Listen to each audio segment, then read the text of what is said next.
Yom Tov Kalfon, bonjour Boker Tov.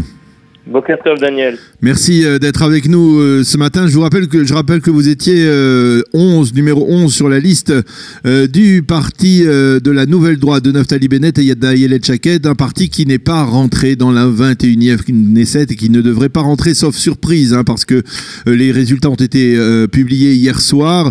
Alors il y a des requêtes qui ont été déposées, mais d'une manière ou d'une autre, on peut dire que l'on a été surpris par ce résultat. Comment vous expliquez que le parti de Shaked et de Bennett, qui était donné présent dans la prochaine Knesset dans tous les sondages, n'ait pas réussi à passer le seuil d'éligibilité? Premièrement, ce n'est pas encore fini. Nous sommes à 1400 voix du seuil d'éligibilité. Il y a eu on a découvert beaucoup de isdarim, d'irrégularités dans de nombreux bureaux de vote. On est en train, évidemment, de vérifier toutes ces données. Il y a des bureaux de vote où nous savons qu'il y a des électeurs qui ont voté pour nous et il apparaît qu'il y a 0 bulletin Noun dans ce bureau. Et donc, il va falloir vérifier tout ça. On sait qu'il y a eu tout un tas de résultats qui sont un peu bizarres dans des issues. Oui, d'autant plus que hier matin, à la même heure, le site de la Commission électorale centrale mentionnait que vous aviez franchi le seuil d'éligibilité à 3,26%, c'est-à-dire un dixième de pourcent en plus, quoi. Un centième de pourcent. Clairement, il y a quelque chose de très bizarre qui s'est passé hier. On sait qu'il y a dans des villages de Judée-Samarie, on voit qu'il y a des partis arabes, il n'y a pas d'habitants arabes israéliens qui habitent à l'intérieur de ces villages. Alors les partis arabes ont reçu là-bas de nombreuses voix. Donc il y a quelque chose qui s'est passé. On a bien vu que la commission elle-même a plusieurs fois repoussé l'horaire de l'annonce des résultats. Et elle a elle-même reconnu qu'il y a eu des problèmes dans ces résultats. C'est pas glorieux à ce niveau-là au niveau de la commission électorale. Et donc, pour l'instant, les résultats qui ont été publiés hier ne sont pas définitifs. Ce sont des résultats intermédiaires. D'accord. Et il va rester donc là quelques jours pour vérifier tout ça. Espérons. Mais malgré tout, je repose ma question. C'est-à-dire, malgré tout, le résultat que la Nouvelle Droite franchisse finalement le seuil d'éligibilité ou non, le résultat est tout à fait inattendu. Que s'est-il passé, à votre avis, ou qui a commis des erreurs? Quelles ont été les erreurs commises par le parti pour se retrouver dans une telle situation? C'est un peu tôt pour faire toutes les analyses. Je pense que il y a évidemment des erreurs que le parti a commis. Il faudra faire ce qu'on appelle un cheshbon nefesh. Il faudra faire un examen de conscience. Un examen de conscience. À ce niveau-là, peut-être le parti a été créé seulement 3 mois avant les élections. Oui. C'est peut-être ça le problème, parce que je vais vous aider peut-être à cerner peut-être certains problèmes, en tout cas tels qu'ils apparaissent. C'est finalement, on était dans une constellation aujourd'hui ces derniers temps, en particulier avec l'augmentation du seuil d'éligibilité, dans une constellation où il fallait s'unir pour rentrer à la Knesset, et Naftali Bennett, au lieu, on va dire, d'unir les forces, on va dire, de la droite sioniste religieuse, a tout simplement fait voler en éclats cette droite sioniste religieuse, et le résultat il est dramatique pour cette mouvance qui représente quand même près d'1 million de personnes en Israël, et on la voit éclater alors que les orthodoxes obtiennent, on va dire, 18 mandats, 16 mandats par exemple. Le sionisme religieux a difficilement obtenu 5 mandats alors qu'il en avait 8 la dernière fois, qu'il en avait 12 la fois précédente. Pourquoi Naftali Bennett a fait voler en éclats cette droite sioniste religieuse? Finalement, je pense que vous êtes un peu dur dans vos mots au niveau de Naftali Bennett. Il n'a pas fait voler en éclats la droite sioniste religieuse. Il a, par idéologie, et moi je partage totalement son idéologie à ce niveau-là, il a voulu créer une structure qui se veut rassembleuse, dans le sens où il a voulu créer une structure qui réunit à la fois le sionisme religieux et le sionisme non religieux. Et ça, d'un point de vue idéologique, c'est quelque chose de tout à fait noble. Et il faut dire qu'il a tenté de le faire à l'intérieur de la structure du Beit Yehoudi. Depuis son entrée au Beit Yehoudi en 2012, ça a échoué pour diverses raisons. D'un côté, de raisons de rabbanim qui n'ont pas voulu.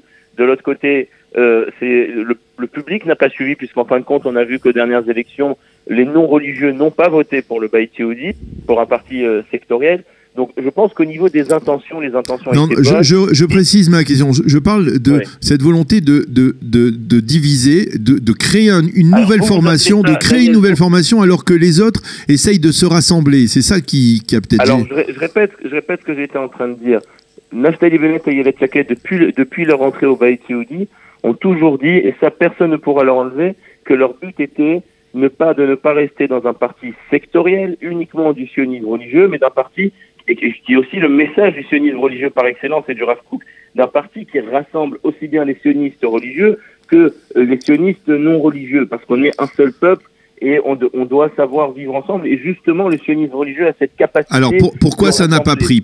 Ça n'a pas pris? Alors qu'on peut dire dans l'absolu que Bennett et Shaked représentaient d'une certaine manière effectivement ce sionisme qui est à la fois religieux et nationaliste, pas obligatoirement religieux. Il faut savoir que Manitou, Zecher Tzadik Livracha, le Rav Léon Ashkenazi, a écrit dans un de ses livres qu'à l'époque il avait soutenu le parti Atria en 92, Manitou.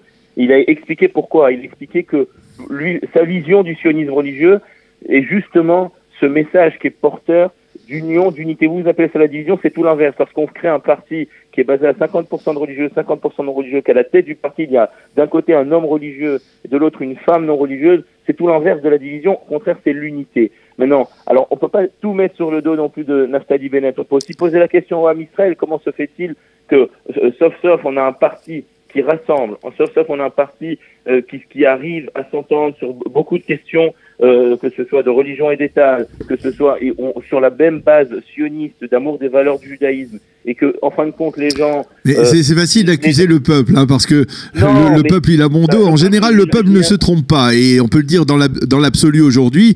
On a vu aussi que, eh bien, la majorité, le peuple, eh bien, soutient Netanyahou, soutient la droite israélienne en général, mais peut-être qu'il n'apprécie pas ce qui peut, ou en tout cas peut-être alors que ça a mal été présenté par Naftali Bennett, ou alors, et là, dites-moi ce que vous pensez de cette option. Finalement, même sur le plan sécuritaire, on pensait que l'approche de Naftali Bennett pouvait être l'approche musclée de Naftali Bennett par rapport à la bande de Gaza, au Hamas, etc. Eh bien, on pensait que ça pouvait être assez séduisant, mais finalement, eh bien, là encore, on a l'impression que la population n'a pas suivi et a donné raison à Binyamin Netanyahou et à sa politique, on va dire, plus modérée face au Hamas. Daniel, vous savez, les gens qui sont observateurs et qui ne sont pas dans l'action, il y a toujours ce qu'on appelle Chokhmah la Harmas, et ils sont toujours là à juger, parce qu'en fin de compte, eux, ils n'agissent pas, ils sont toujours là à observer. Moi, j'aime les gens qui ont de l'idéologie, les gens qui osent faire les choses, pas les gens qui sont toujours là à critiquer avant et à critiquer après. Moi, je pense que c'est très noble, ce qu'a fait Naftali Bennett et ce qu'ils ont tenté de faire. Et je pense que, d'un point de vue idéologique, j'espère qu'un jour, oui, on arrivera à avoir une structure, une plateforme électorale en Israël qui puisse à la fois réunir des religieux et des non-religieux sur une base solide d'amour de la terre d'Israël et des valeurs du judaïsme. Alors, il y aura toujours des observateurs, des défaitistes qui sont là toujours regarder qu'est-ce qui ne va pas, qu'est-ce qui n'a pas été fait. Mais évidemment, ce n'a pas été parfait la manière dont ça a été fait, mais je pense si on peut aujourd'hui dire quelque chose, c'est que oui, c'est bien qu'il y ait des politiciens en Israël qui ne s'enferment pas dans une structure sectorielle et qui essayent de rassembler le Ham Israël. Et ça, personne ne pourra enlever ça à Naftali Bennett et Ayelet Shaked, qui ont appris ça déjà lorsqu'ils étaient eux-mêmes dans leur service militaire respectif, où ils ont dit comment se fait-il qu'à l'armée nous sommes capables, en tout cas pour les gens du sionisme religieux et les gens du sionisme laïque, puisque les orthodoxes pour beaucoup ne font pas l'armée, mais comment se fait-il qu'on est capable de combattre côte à côte sous les drapeaux, mais on n'arrive pas à s'asseoir côte à côte dans une même structure politique. Donc au niveau de l'idéologie, c'est aussi important de parler d'idéologie, je trouve que cette idéologie est bonne. Après que l'idéologie, on n'est pas réussi à la traduire en mandat, alors il y a des grandes questions. Peut-être que le peuple n'était pas encore, et oui, je pense qu'on peut, le peuple a raison, mais le peuple aussi traverse son évolution dans le cours de sa vie. Peut-être que le peuple n'était pas encore assez mûr pour une formation de ce genre. Personnellement, moi qui suis membre du sionisme religieux, j'ai été aussi un peu étonné que les gens étaient là à nous dire mais qui va s'occuper de l'argent de nos yeshivot si on n'a pas un parti justement du sionisme religieux. Je pense que le sionisme religieux a été lui aussi influencé par le système orthodoxe où on ne s'occupe uniquement que de son petit, de sa yeshiva et de son petit secteur, de manière, j'ai envie de dire presque égoïste, alors que Naftali Bennett et Ayelet Shaked, eux, parlaient de direction du pays, de prendre le ministère de la Défense et de vraiment d'être ce que je pense être le rôle du sionisme religieux notamment, d'être ce pont entre les différentes parties du peuple justement pour que ça mène à la Anhaga, c'est-à-dire au leadership, qui est un leadership qui est basé sur des bases du judaïsme, des bases de la Torah et des bases de l'amour de la terre d'Israël. Je pense qu'on peut encore parler d'idéologie en 2019. Alors, évidemment, vous avez cité Netanyahou. Il est très dur aujourd'hui dans la droite israélienne de pousser à côté de Netanyahou. Alors notre parti n'a pas passé le seuil. Faut savoir que le parti de Kahlon, par exemple, l'a passé à seulement quelques milliers de voix au-dessus de nous. On a 7000 voix d'écart avec Kulanou de Kahlon. Lieberman aussi a lui réussi grâce à son secteur russe à passer. Mais c'est-à-dire qu'aujourd'hui, dans la droite israélienne, Netanyahou reste le maître, et ça personne pourra lui enlever. Il a une fois de plus, à quelques jours des élections, en utilisant notamment les sondages qui l'annonçaient soi-disant perdant, alors que on connaît le système électoral israélien, que même si le parti de Benny Gantz avait dans les sondages 3-4 mandats de plus que le Likoud était gagnant puisque le bloc de droite était gagnant. Mais Netanyahou a une fois de plus utilisé, on va dire, la non-compréhension ou l'ignorance de beaucoup au niveau du système électoral israélien, en disant aux gens, votez Likoud, sinon on va avoir un gouvernement de gauche. Je dis clairement, aujourd'hui le Likoud a 36 mandats dans les derniers chiffres. Si le Likoud avait en fin de compte fini avec 33 mandats et Gantz avec 35 par exemple, Netanyahou aurait quand même été Premier ministre et la nouvelle droite aurait été dedans. S'il y avait seulement quelques dizaines de milliers d'électeurs du Likoud qui n'avaient pas voté Likoud mais qui avaient voté la nouvelle droite, alors le bloc de droite aurait été aujourd'hui autour de 70 mandats et le Likoud, bien qu'avec 33 mandats contre 35 pour Gantz, Netanyahou aurait quand même été... Une dernière question, Yom Tov, et nous avons une minute pour y répondre. C'est est-ce que vous pensez que finalement, aujourd'hui, la stratégie de créer un nouveau parti, une nouvelle droite qui se rajoute à la droite du Likoud, à la droite de Kahlon, à toutes sortes de droites, eh bien, c'est peut-être pas une bonne idée que finalement, on ne peut gouverner, on ne peut, si l'on veut, gouverner que à partir d'un grand parti, d'une grande structure comme le Likoud, et que finalement, eh bien, pour Shaked et Bennett, la seule solution, c'est de rentrer à l'intérieur du Likoud? Je ne sais pas. Je vous dis la vérité. Là, il y a des journalistes qui ont annoncé que Kahlon allait peut-être réintégrer le Likoud. Oui. Est-ce que c'était l'étape pour justement qu'il fallait créer ce parti pour après réintégrer le Likoud, une plus grande structure qu'à le Likoud post-Netanyahou? C'est pas impossible. Je ne sais pas. En tout cas, ce que je sais, c'est qu'il ne faut pas renoncer à son idéologie, même si parfois ça ne marche pas. Il faut garder son idéologie et surtout je pense que Israël ces deux ministres, si en fin de compte ils n'auront pas un gouvernement, vont manquer à Israël. Et c'est le peuple d'Israël en fin de compte qui perd dans cette histoire. Et j'espère vraiment qu'ils reviendront très vite dans la classe politique israélienne. Et j'aimerais aussi quand même profiter d'être sur votre antenne pour remercier les très très nombreux francophones qui ont voté pour le parti. Au niveau des chiffres que j'ai déjà vérifiés, il y a eu un engouement très grand pour la nouvelle droite chez les francophones, avec des records dans les quartiers particulièrement francophones. Si je parle de Baka ou Mekor Chaim à Jérusalem, qui sont des quartiers qui ont fait à forte population francophone, la nouvelle droite a fait là-bas de très très hauts scores qui sont 5 à 6 fois plus hauts que la moyenne nationale. C'est pareil dans certains quartiers de Netanya, d'Ashdod, de Ranana, et sur ça, j'aimerais vraiment remercier les francophones qui se sont réunis derrière nous, derrière ma candidature et derrière le parti de la Nouvelle Droite, et leur dire que oui, alors cette fois-ci, apparemment, on ne sait pas encore, mais apparemment ça n'a pas marché, mais encore une fois, on doit rester au niveau je tiens à le dire, au niveau de notre idéologie, il faut garder le cap et ne pas s'enfermer dans la petite politique ou dans la politique sectorielle. Et puis encore une fois, il y a, je répète, un acteur principal dans cette histoire, Netanyahou, qui a fait monter le Likoud de 30 à 35 mandats.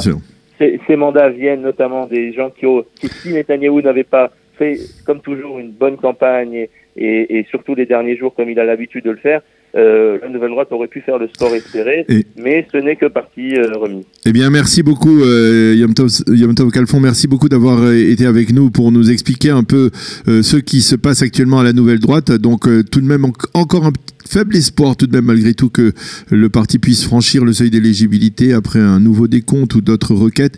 Merci d'avoir été avec nous et à bientôt et bonne chance pour la suite. À bientôt. Merci beaucoup, Daniel.